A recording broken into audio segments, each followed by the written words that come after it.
welcome all our panelists to join us, our moderator as well.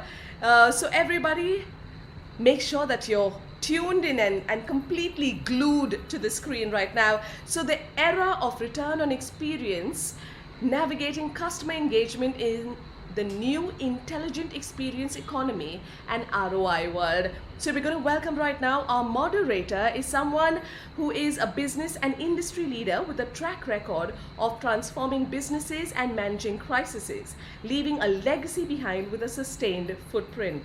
She has led multiple businesses, brands from FMCG to banking and telecom, impacting brands. She has had significant global exposure, having worked on multi-geography and multi-functional projects. Please put your hands together for founder and chief strategist, Brand Eagle Consulting, Miss Ronita Mitra, who joins us on screen right now. I'm sure you're putting your hands together. Welcome. Thank you so much for moderating this session. We're going to move forward and welcome all our panelists. Our first panelist is someone who specializes in setting and then operationalizing CX strategy, applying customer experience research by delivering VOC, mystery shopping and journey mapping solutions. We welcome CEO Paradigm CX Limited. Put your hands together for Mr. Nick Lygo-Baker.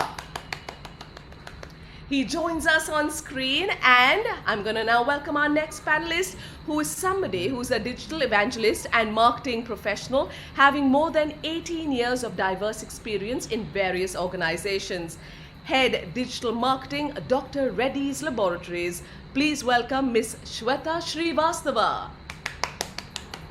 Welcome, thank you for joining us. We now have someone who is a seasoned business professional with close to 3 decades of experience across life insurance, banking, and education. We have with us the Director and CMO, Max Life Insurance Company Limited, Mr. Aalok Bhan. Welcome, sir. We now invite somebody who has more than 26 years of experience in capital markets and banking domain.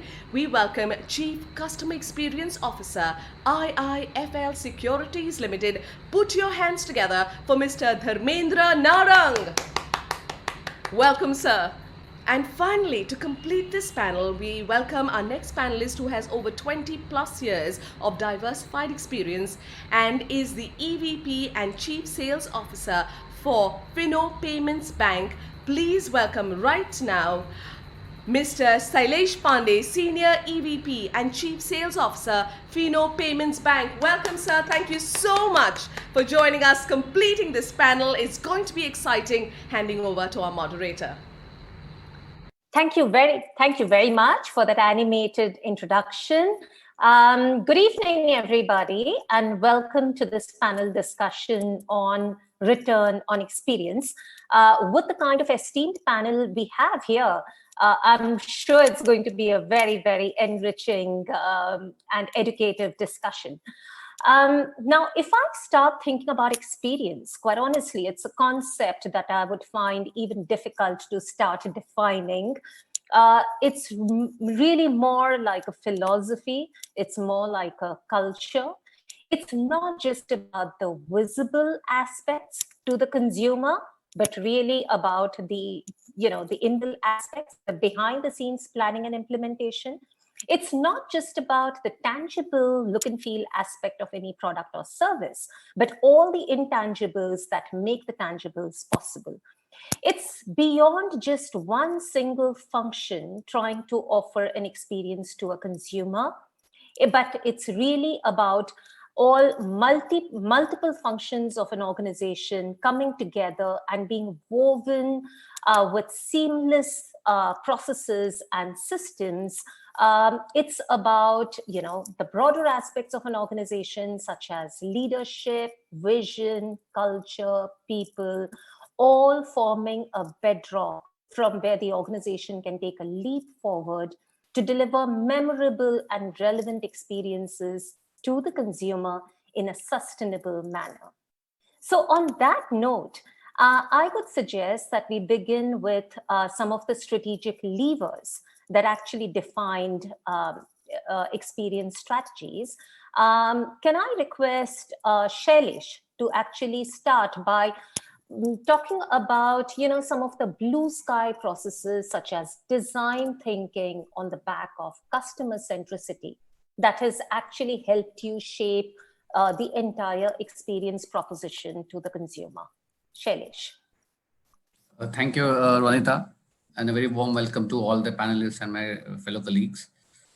For us, if you look at FINO Payments Bank, the journey of FINO Payments Bank basically began to service and provide financial services at the bottom of the pyramid or the mass market consumer is what we call about. And our journey of 10 years where we serve different customers of different banks gave us RBI the right to provide us with the license. So when we became a bank and we tried to understand, because the consumer, which actually I would say the bank didn't even consider them as a consumer because being at the bottom of the pyramid, the viability was always a challenge.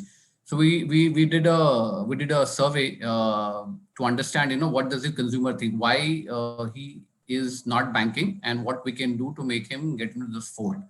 So when we did this survey, which was based on Quali and Quanti survey, the consumer insights which we got in this survey was the customer didn't have the right documentation and was very scared in terms of opening accounts.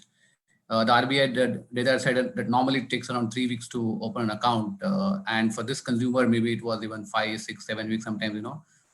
A struggle from that perspective.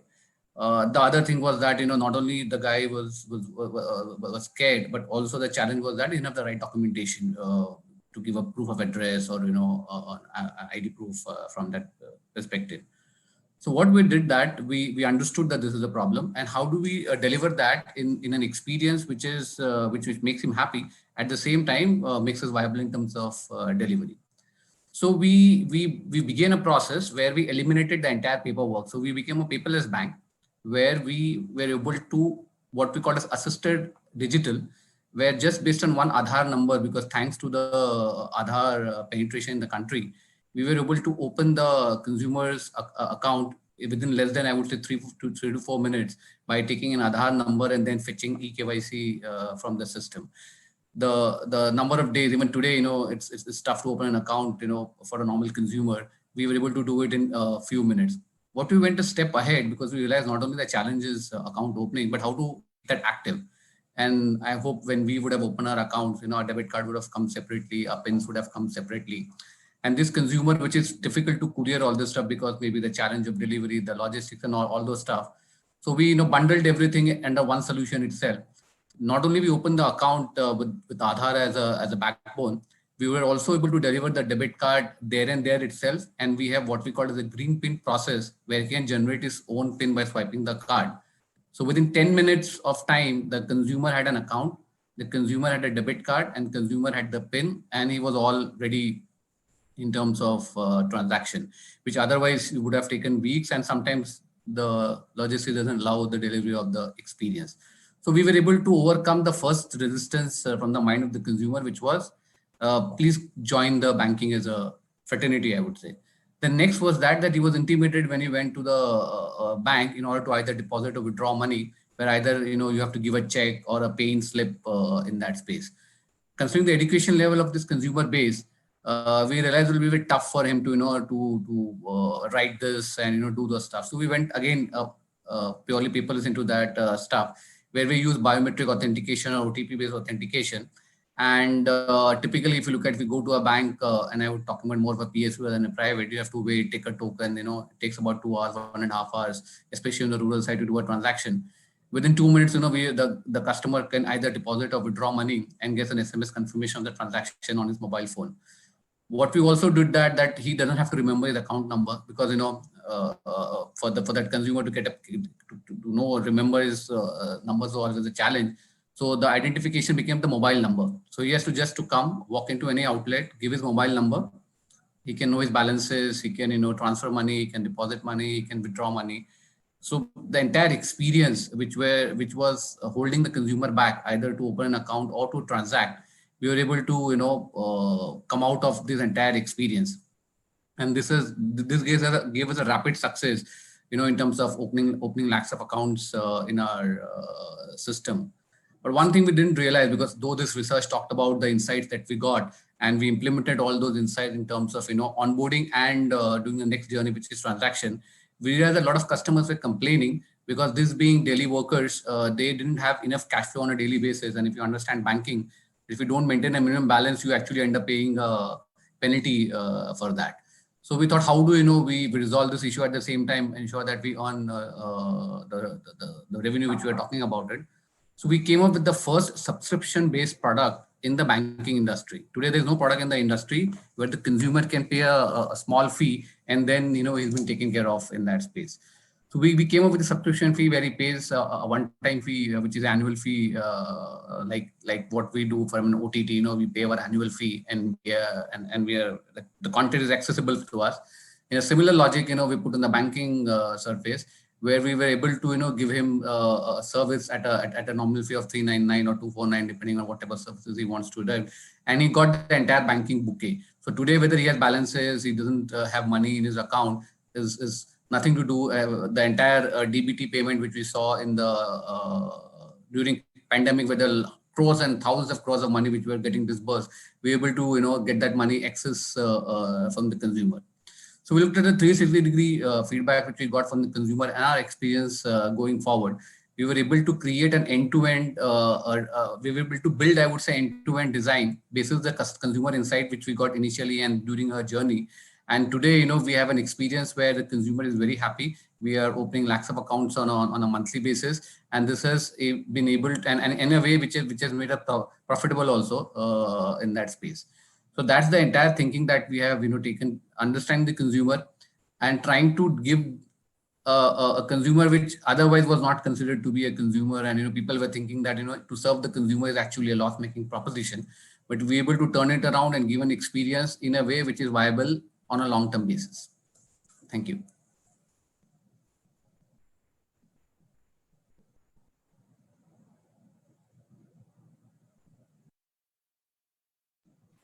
Ronita, you need to unmute. I'm sorry. I'm so sorry. So Shailesh, thank you so much for that very interesting experience and how you put the customer at the heart of everything that you do. And when you're addressing such a challenging set of customers, how you actually use technology and thought simplicity to create a lot of innovative solutions to actually scale up your business in a consumer segment that was actually not being addressed by the larger banking segment. That's a great start of the discussion. And I think one interesting thing that Shailesh touched upon was how the entire end-to-end customer journey was actually addressed. So if we can take that as the point to build upon, Shweta, can you talk about an example perhaps from your organization or any other example about an end-to-end customer journey and possibly leveraging technology, given that technology is so integral to our lives today? Yeah, thanks, Ronita.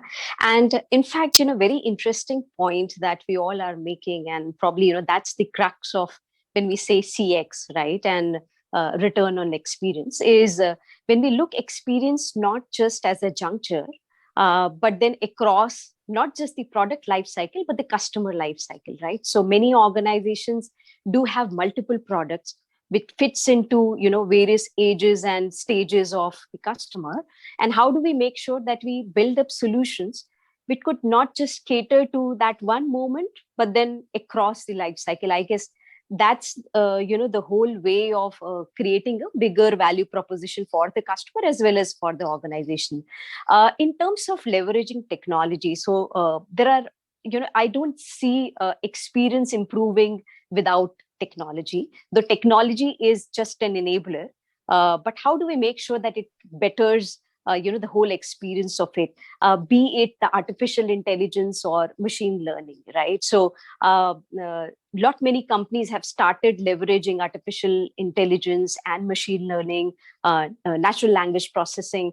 The reason being that the customers have become smarter, they have become more demanding, they have questions all the time. They have become more conversational because they want to talk to the brand. They don't want to just listen to the brand.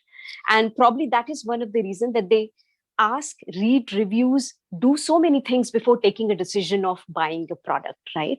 And one of the examples I'll give you in the previous organization, a health brand who wanted to talk to the customer, but the customers had lot many queries before they could even decide to buy the product, right? Queries around what will be the impact on my health, what will be the impact on, say the immunity. So many things were there, right? And it was difficult for the brand to manage it with the call center executives, because eventually, those are youngsters. They may not be able to answer so many other intrinsic, health related statements. And that is the time when, an AI enabled chatbot certainly helped. Now, I would not say that all chatbots will give you a great experience, right? Because eventually a chatbot is nothing but an algorithm, a robot, who's basically behaving based on certain instructions given to them, or certain data or predictive analytics which has been incorporated in the chatbot. And if the data is bad, then obviously the experience is also bad, right? So it's not that a machine could start behaving in the manner the person behaves, but how to make it perfect is something that is very critical. And AI enabled and machine learning is as good as having the perfect data quality, so that based on those data and algorithms, the bot can speak and understand the emotion, right? And even AI has multiple stages. So the first stage could be a simple operational reactive mechanism, like of image recognition or voice recognition, those places where they do not need a lot of data. It's just capturing the data and then being reactive.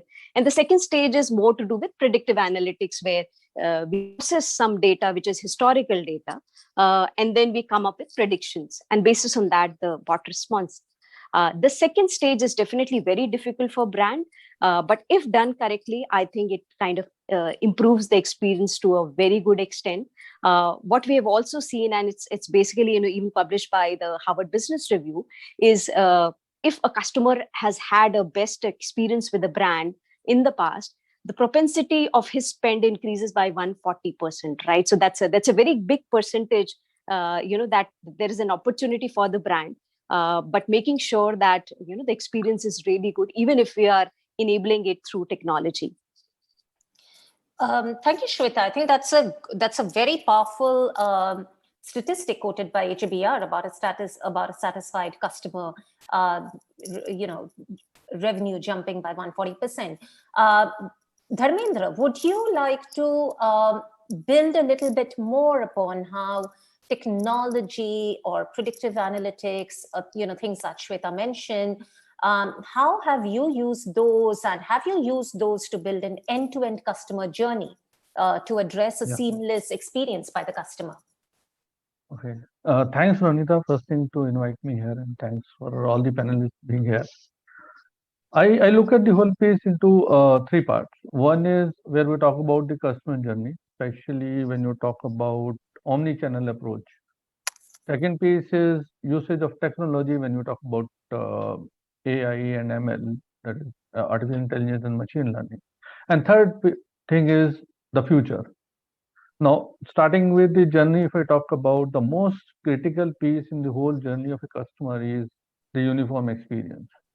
See, today we have the customer can approach through WhatsApp, customer can approach through chatbot, customer can call us, customer can SMS us.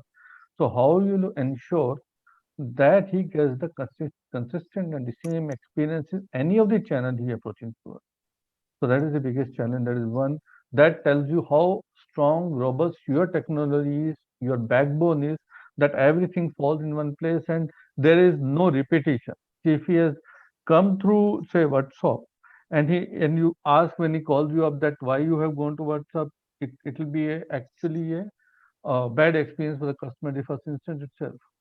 So how you are able to track all his interactions tells you how good technology you are using and how you are integrating all your pieces into one, so that the person who is handling it, whether it is a machine or an agent, has a uniform view. So that is the first piece, and most important in this, how simplistic is your UI UX. how simplistically the client can interact with you. So the whole journey starts from your onboarding. Today, as Shailesh has already mentioned, everybody is going into onboarding through technology. Today, you can go to WhatsApp and you can open the account with IIFL Securities in minutes. But important is how you take the journey forward at all the interaction point of the customer. That is where the whole circle gets completed. Because when you talk about a customer journey, you if you see a customer drops out, it's very difficult to figure out at which interaction point he has a bad experience. So you have to cover all the interaction points, whether it's a onboarding, whether it's a training, hand holding, then as an expert, how you are treating him at all the action points. That is when we talk about omni-channel approach, or when you talk about consistent experience. Number two is now one thing we should appreciate the customers, the adoption of technology, which is the speed which has taken place in the last 1 year. Thanks to COVID also, that customer becomes very, very attuned to technology. So now, if you talk about today, our company has a 4.5 million downloads on mobile. So our most of the transactions happening on mobile. So people are so comfortable and so used to it that our primary focus of interaction becomes mobile. And if you take it forward, we have created chatbots. Now, chatbot, as Shweta has already mentioned, has limitations. But concern is how you have addressed those limitations, how you have created that seamless handover from chatbot to the chatting agent who's sitting there. So your chatbot takes today. Our chatbot has interaction in a month to 1 lakh unique customers, which have almost 4.5 lakh of messages in 1 month. So there it cannot answer all the question asked by the customer, but customer has an option whether he wants to generate a query which can be reverted to him over a period of time. He is not in urgency. And second is he can go to my agent who is sitting live there and immediately hand it over to him, and there is seamless transaction, and client doesn't feel that he is not getting the service what he is expecting for. So this is what currently is available on the platform. Now what next? Because AI gives you a huge opportunity in terms of how you can explore data, how you can find out the preferences of the customer, how you can fine tune the your offering to the customer. Now he has come to my chatbot, he is interacting with me, and through that context, I find that he wants to search for probably a stock, how it is doing, and I have a product which is advanced research product. I can immediately offer him. I can answer him and then offer him that he doesn't have to go through anything. So whether using this AI, I am doing any value to the customer. That is where my ROI will come to. How I can increase my revenue through giving a better experience. I am not selling it. I am adding value to it. Because he's any struggling and finding out which stock to invest, what is the return, I have a ready product for him. If someone wants to do a suppose derivative trading, he may be new, but I have a product sensible who can immediately address his issue. So that is where how value I can add to the customer at that instant.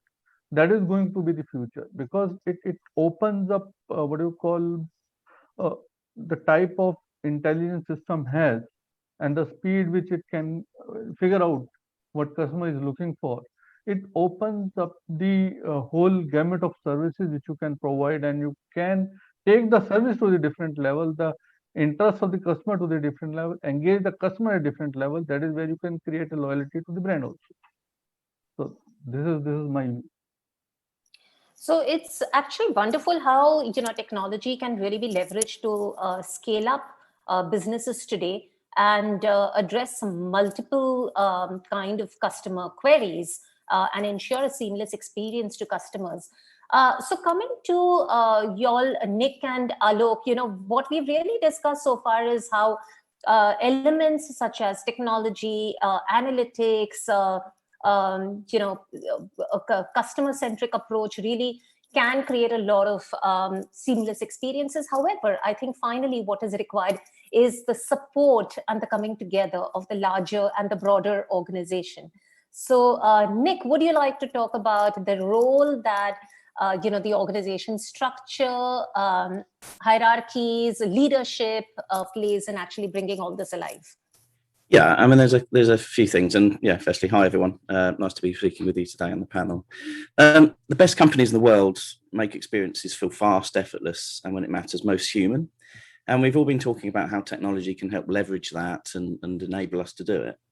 But what we're doing is creating far more touch points than there were ever before in order to then allow customers to engage with us. Yeah, they now, they can come to us however they want, whenever they want, and that's creating an explosion of data.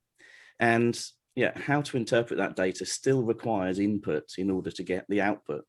So whilst the benefits of the technology are there, you're right that the focus and purpose of the leadership has to be there in order to convey what direction the organization wants to go in.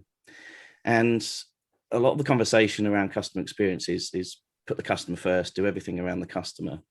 There's a lot of conversation saying, actually, you need to put the employee first because the employee engages with the customer. But ultimately, the organization has to have a purpose. It has to understand the role it fulfills for that customer. And then the leadership of that organization has to really focus on that and stick to it, because that creates the understanding for the customer and for the employee on what they stand for. Why do they exist and what are they going to be contributing? What value are they adding to the community, to their customers? And yeah, it's about enrichment, therefore. So you start to break down the use of technology as a facilitator in creating culture. And culture is then driven by the leadership and the structure that you have behind that. And I think for me, it starts with a definition of customer experience. And my definition would be that it's a dynamic combination of conscious and subconscious emotions that result in the perception a person has about an organization or a brand. And that includes the influences that an organization, its people, its products, and its digital technology has on every single touch point that a person experiences that then triggers a memory. So we're talking about something that's far deeper than just how an organization works in order to then connect with its customers. We really have to understand how our customers engage, what they think and how they behave in order for us to then leverage that back through the processes we create and the way in which our organization can then deliver to those requirements and those customer needs. And the leadership is critical to that. And I think when we look at the functional hierarchies, they're all driven around process. Businesses are process driven, and we can't avoid that. From day one, we had a customer, we therefore have a sale, we have a process. And organizations have created processes around finance, HR, marketing, operations, and then they brought in a leader to run that function. And that function is to then look at that process. And the measurement has been historically used to target the performance of that process. It hasn't been to look at the outcome that process is having necessarily on the customer. The outcome has been, well, the profitability or the turnover of the organization and the performance and the efficiencies against the budget set for that function. And the reason I started with the culture piece and the bigger piece around the customer and understanding them is because if you flip that round and start looking at, okay, what are the outcomes of the customer? You can start looking at where the process needs to start feeding information back into that leadership. So you can start being far more proactive in preventing issues that might crop up for the customer. You therefore prevent issues that the business might have, and then you start saving costs because you're not firefighting with issues that the process itself might be creating. So I think the reporting systems are really important, and we've spoken about AI and how machine learning can help. But I think it ultimately comes down to the collaboration of the leadership working together and really understanding that purpose I started with to see what does the organization really stand for. And when you start to have a really good set of clarity around those things, the organization starts to fall into place. Now, I mean, it's a few years old now, but Gartner published a paper which suggested that only 41% of employees understood what the purpose of an organization was that they worked for. And that's a real shame, because if you as an employee don't know what the company you work for really stands for, how do you buy into that? How do you have the same passion and enthusiasm for that organization that you would like your customers to have as advocates? it really is as simple as that, to start with that process of really strong leadership, creating that passion, understanding where process can start to be broken down in order to then be rebuilt around the outcome for the user, whether that's an employee, whether that's a customer or community, or the wider benefit. And then to use the whole process itself to then start creating momentum for that organization. So in giving the employees empowerment and growth and opportunity to really start engaging with customers at a level that really means something to them, particularly because they can now choose how, when, and what type of engagement they have with you. We have just an explosion of channels, and yeah, it's really important to understand where the majority of those customers are and then build process around that. Wonderful, Nick. So, we're really talking about starting with what the organization purpose is, all employees actually being aware of that so that, they're all aligned, leadership, creating that sense of passion, processes actually helping and finally creating proactive systems. Aalok, in your experience, how would you say that, leadership, culture, processes, organization structures have actually helped in creating meaningful experiences where employees find a meaning in what they do? You're on mute. Hi, thanks. I can't agree more with what Nick was saying, so I'll just add on to what he was saying, though I'll start with the quote, which says that culture eats strategy for lunch. So that really is the crux of any business, because at the end of the day, it is still a human business. And typically our category, I'm talking about life insurance, which is not a very touch and feel product. It is a lot to do with emotions, and therefore we need the humans to accept the technology, use the technology to the benefit of providing the experiences to the customers. Now, typically, Ronita, my kind of product, the biggest benefit is not to the person who's the owner of the product, it's to his family.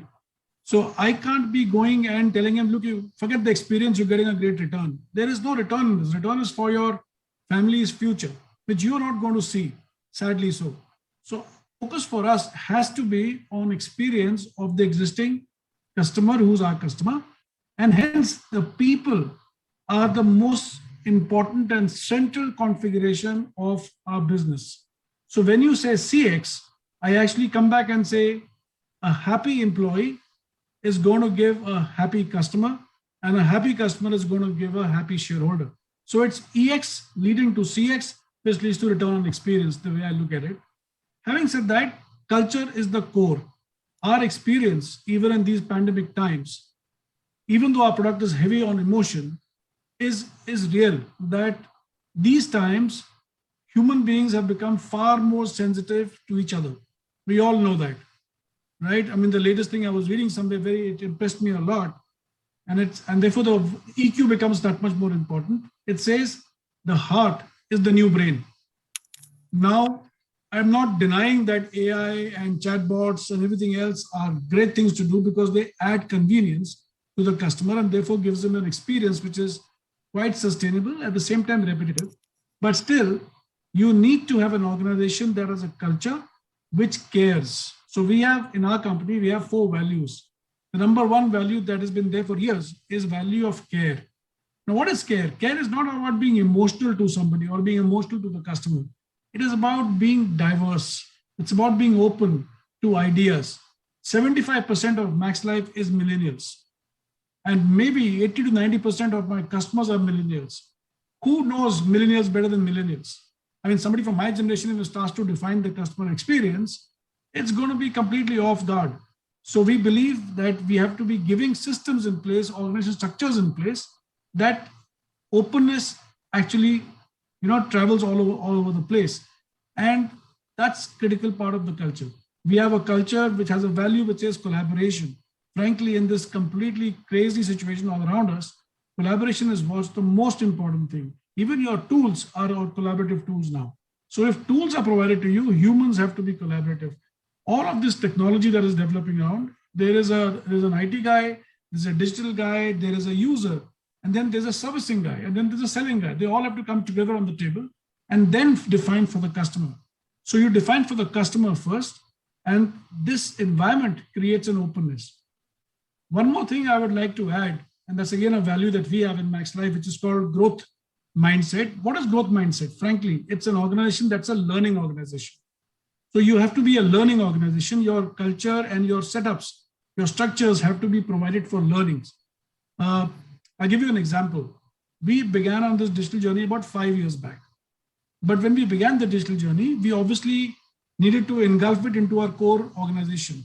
But to start with, we set up a center of excellence, which was on the outside, because we knew that the culture required for digital is a bit different from the culture required for what we've been used to for the last 20 years. And now, having built that up successfully, we are bringing it back into the center of the organization in such a manner that now the organization is evolving around the center of excellence. So it is this setup that is important, these structures that are important, and leaderships that are important to give people this openness and ability to respond and take care of all the challenges.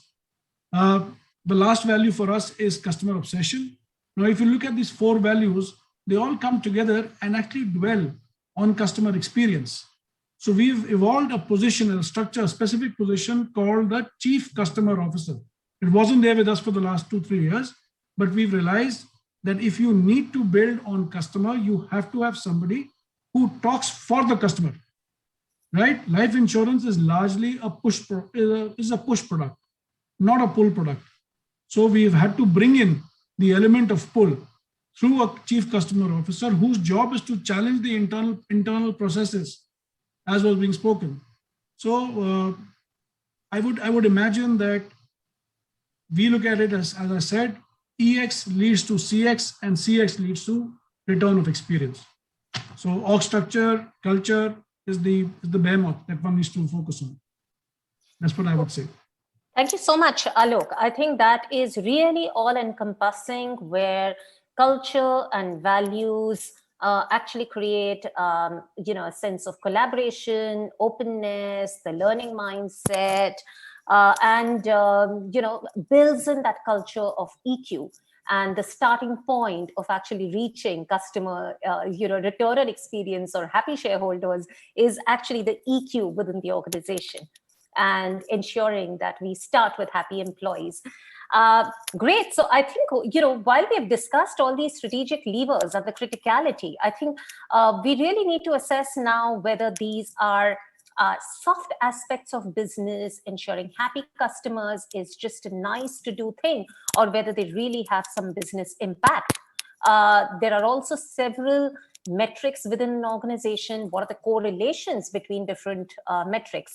I think we just have about 20 minutes in the conversation, and therefore I would now request all of us to go a bit fast. So can I request Shailesh to first talk about some of the metrics that you use to evaluate the success or the return on experience? Is it is it customer retention? Is it advocacy? So one of the key metrics which we look at is the customer retention. As I told you, we have a subscription-based product, and being a subscription product, the revenue drivers would be when the consumer is coming the next year and subscribing to the product. So that becomes a key driver in that space. And being at the bottom of the pyramid, trying to serve a consumer, which is very difficult to communicate. We have with the subscription-based product, our customer retention compared to the traditional banking product, which had balances and all the stuff, has actually doubled than what it was there earlier. So we are finding that the consumer is far more satisfied in a subscription-based product, because that's the need of his hour for him, rather than a typical product which is traditional in nature. We have seen that. So we have different other matrices also, which we try to do that, because in our model, we also have a distribution center, which is typically our merchants at which are the mom and pop kirana shops, we give their experience. And technology is a big experience in that. So we look at when the consumer walks in, what is the time that it takes for a typical transactions? Are there any transaction failures which are there? So that whether he comes at one of the outlet and we have more than 3 lakh such outlets right now in the country. So when you have such a huge base, and these are places where you have to ensure that your technology is working seamlessly, it becomes very critical so that you have a seamless experience when you go into that any of this outlet. The basic banking process, which is either deposit money, transfer money, withdraw money type of services, are the basic bread and butter products that we give to this consumer. And if you want something better, we have branches where you can walk through and do much more, I would say, deeper engagement in that process. For us, the matrix is very clear in terms of is the consumer coming back to us on a repeated basis, because banking is a process where the customer comes back repetitively. So that is a matrix. The second matrix, which we'll look at, is the cross-sell ratios. Are our cross-sell ratios going up? So if the consumer who came with an extra requirement, is he doing more with us as we do that? To further enhance the experience, because we had this customer who was first to bank, we said, though it's first to bank, we need to have a digital experience. So when he moves from assisted digital to digital, the experience is same. So we introduced mobile banking, internet banking, a debit card. So all the experience which typically is there for any consumer on I would say for any other bank, or I would say above the pyramid type of consumer, we give him end-to-end solution. So it's a choice of a customer that if he's comfortable doing a digital experience without friction, we do that. In fact, we go at a step. We help him download the app, make him learn very simple stuff, because this consumer is not very educated. So we tell him that, this is how you can add a beneficiary transfer. So simple things, in his life. And that's what he does. We have seen that, his ability to, understand more and more things is very difficult in that space. So very slow journey that we take him physical experience to a digital experience, because we know the experience of digital, which itself is far superior in terms of consistency that we deliver to the consumer than otherwise. So in our case, we look at journey, that how do we acquire the consumer, how do we ensure that is consistent with the delivery, and how do we move him to a digital experience, or digital process, which is starting with physical, which is assisted digital, and then moving to digital is the entire journey. And the matrix is purely, I would say, customer retention. Great. So having spoken about customer retention, and I think you've also talked about efficiency, driving efficiency. Nick, would you in your experience, do you use other business metrics to actually assess the impact on business? Yeah, I spent my career agency side in global market research. So yes, I looked at this a lot. And my presentation earlier in CFEST today was about 5 different aspects and views. So I would look at those being voice of customer, voice of employee, voice of service, which is actually to look at bridging the gap between employee and customer expectation. And then looking at other things such as voice of the process, which we touched on earlier in terms of how process could lever information to help get better processes in place. But then also voice of the market. So looking at where the markets are going and how that's working, because customer behavior is so much more in depth. So we talk about share of wallet and share of mind. And sometimes we forget that we're not just, if we take soft drinks, for example, it's a hot day, we want a drink. We think that we're competing with other brands of soft drinks, but we're not. We're competing with ice cream. We might be competing with an air-conditioned library because it's just cool. The understanding what's going to trigger that change in that customer is really important. And also understanding where the majority of those customers are going to be is important. So measuring it in a way that helps us understand that is really important. And trying to link loyalty with advocacy is quite often an organizational mistake. Organizations use Net Promoter and they apply it in the wrong way, because they start creating a score that they then start targeting their staff to achieve. And then they celebrate an increase in the Net Promoter score.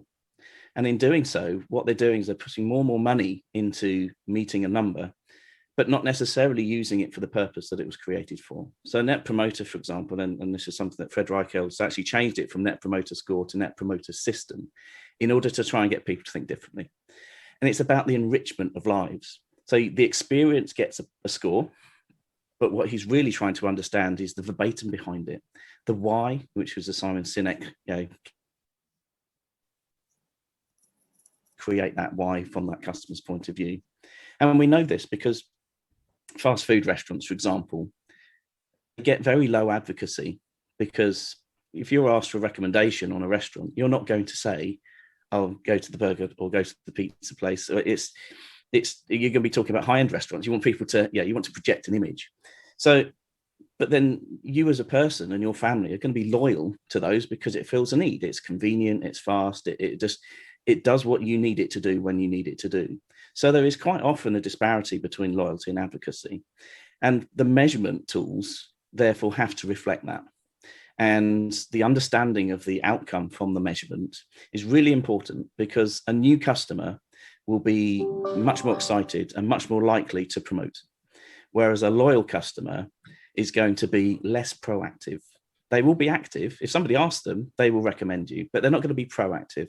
So there's as behavior changes over time with the relationship they have with you, the measurement has to evolve and adapt as well, because you will start to get a disconnect between your customers, how they feel, and what you're measuring. And that can be quite difficult, because sometimes it feels like a stuck record. All the changes you make don't seem to change the metric, but it's because you're starting to measure the things differently and things are moving on. So the measurement always has to stay in touch with the audience that you're trying to target. Wonderful. I think that's really interesting to to say that actually loyal customers create advocacy is a myth. I think it's a completely new learning, and how the age of customers, how long they have been with you as a brand, as a category, and how that drives advocacy. Very, very interesting learning.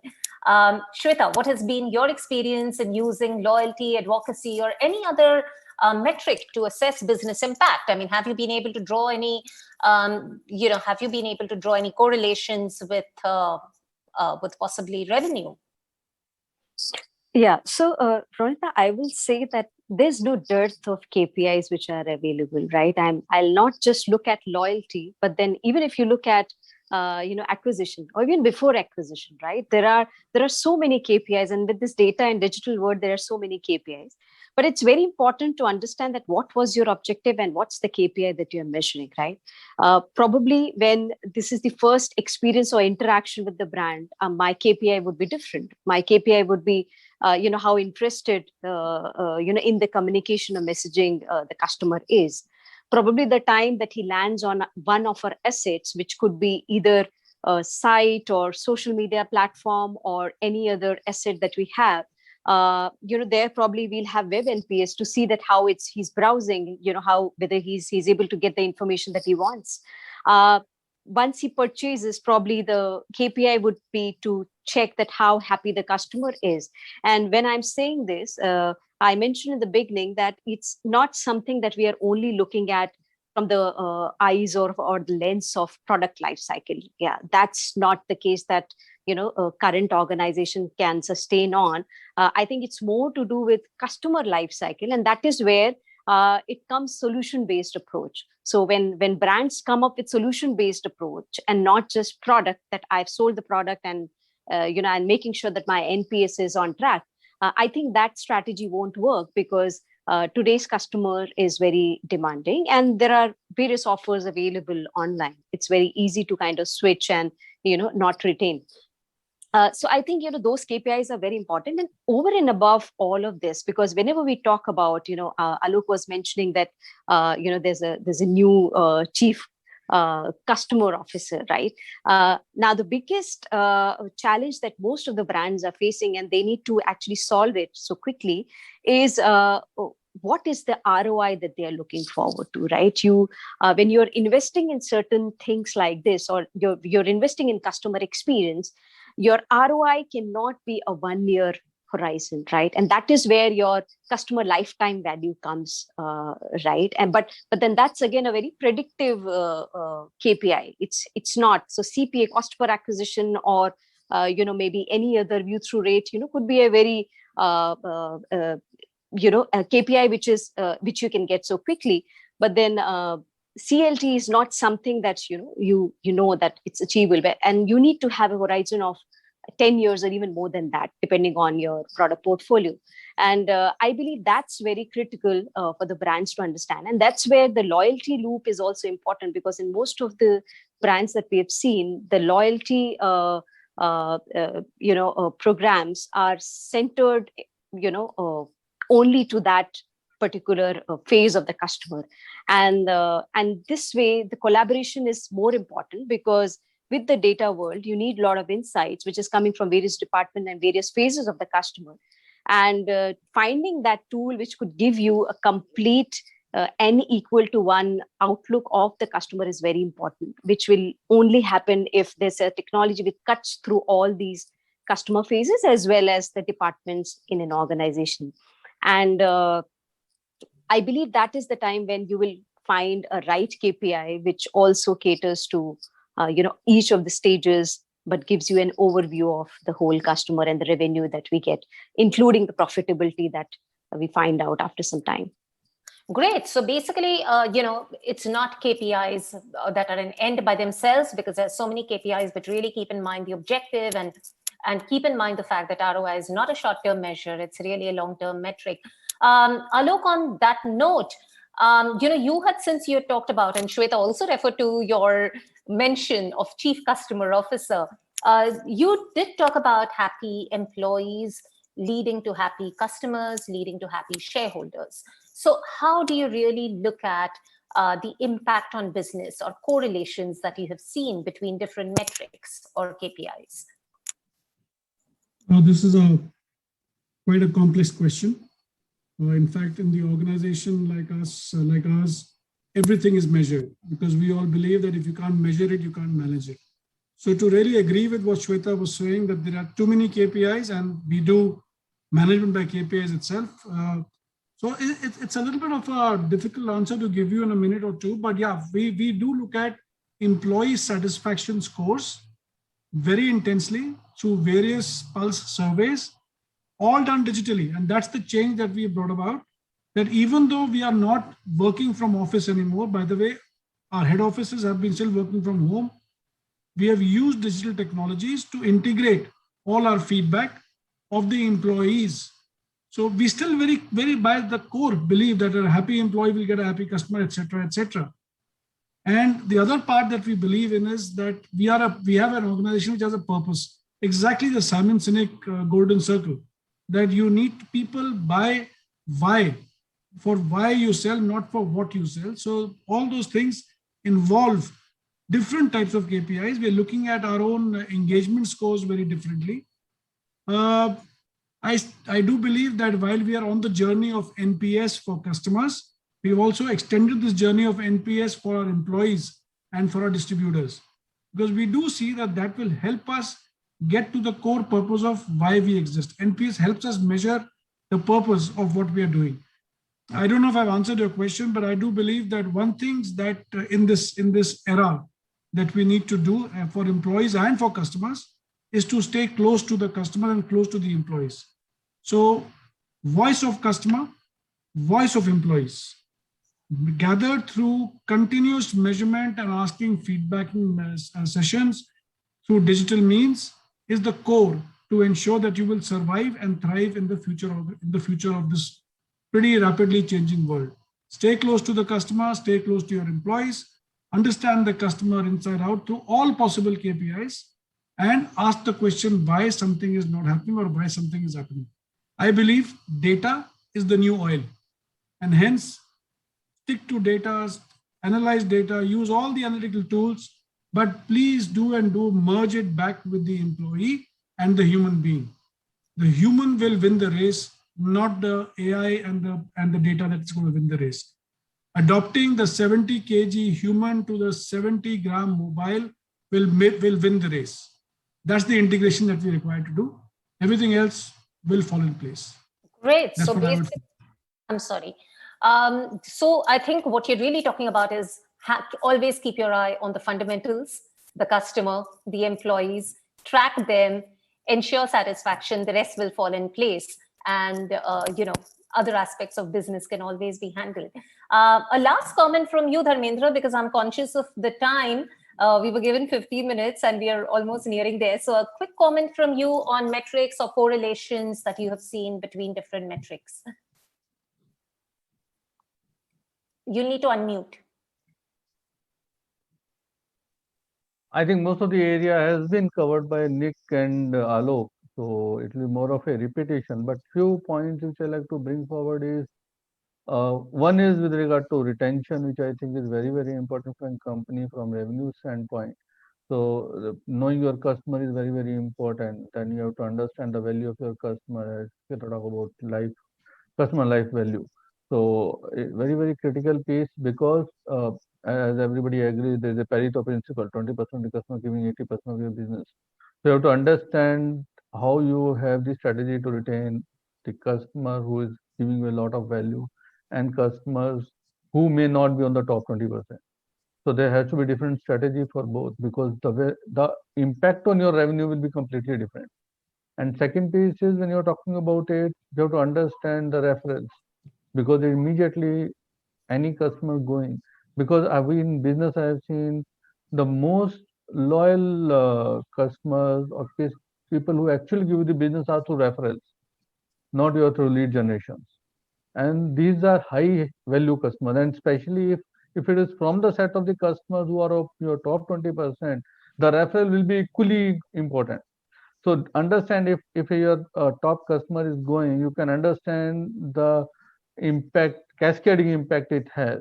You're not only losing customer, you are losing the referrals, you're losing loyalty, and business is word of mouth. So every customer is important, but you need to have a strategy to retain. So that could depend upon, as everybody has his own set to identify their HNI customer, ultra HNI customer. So every company does it, but strategy to retain has to be very, very clear for all of them, which is very, very critical. And that is the next stage, which is basically connected to the customer advocacy. So how you create that, how you create customer centricity across the organization.